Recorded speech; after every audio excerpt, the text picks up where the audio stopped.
Greetings. I am Peter Albright, facilitator of Bible studies for Accessible Fellowship. We are studying from the Salt and Light series, We Belong to God, which was written by Elizabeth Soto Albrecht. In the month of September, we are looking at the identity of Esther, and next week, starting on September 22nd, we will be looking at Haman's Disgust, Our Racism.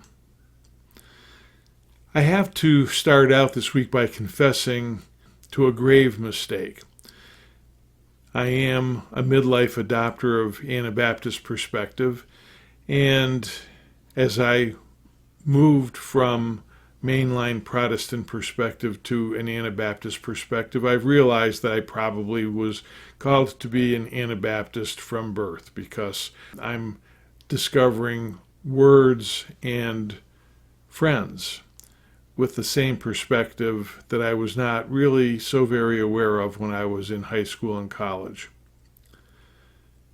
My tendency towards Anabaptist perspectives is consistent with being a peacemaker, and I often seek middle ground in the process of reconciling differences.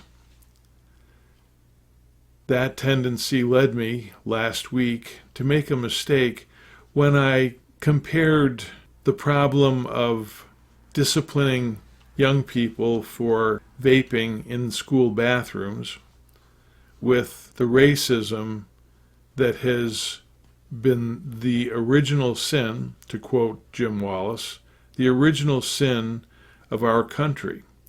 One of the most serious, destructive, heart-rending problems that we have faced. Now, there are many important issues of justice. If you would like to look at a good list, look up Robin Hamilton's June 30th article entitled, What Social Justice Looks Like, What We Need, and Why. Her website is called Around Robin, and I will give you a link to it. I trivialized racism.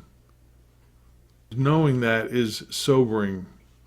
Racism is arguably a root cause of many of our most pressing social justice problems. Whether you're talking about economics or education, healthcare, housing, incarceration, even climate change, racism is a driver.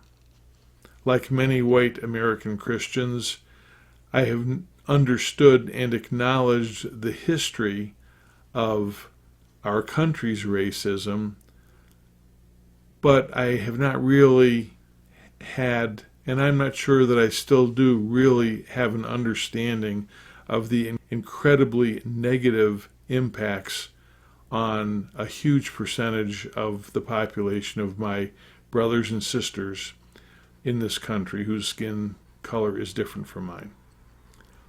Over the last 10 years, I've been reading, seeing, hearing, watching, and experiencing a growing sense of horror at the monster that we are at least tolerating, if not feeding, a monster that grieves our Lord more than we can imagine.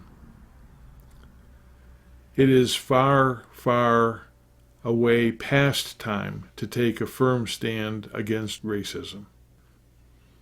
Now, it's sobering to see Herald Press tag Accessible Fellowship's Bible study on page 1 of the current S&L study guide. It reminds me that I may be addressing brothers and sisters who don't know me personally. But whether you are in a group that I facilitate, or studying with another group, or studying on your own, I will be praying that all of us take this lesson very seriously as a call to concrete action, as a way to look for effective ways to help destroy the walls of racism that we live in. We will be talking about this in the upcoming week, you can be certain. This is Peter signing off and praying that you'll experience God's love as you combat racism.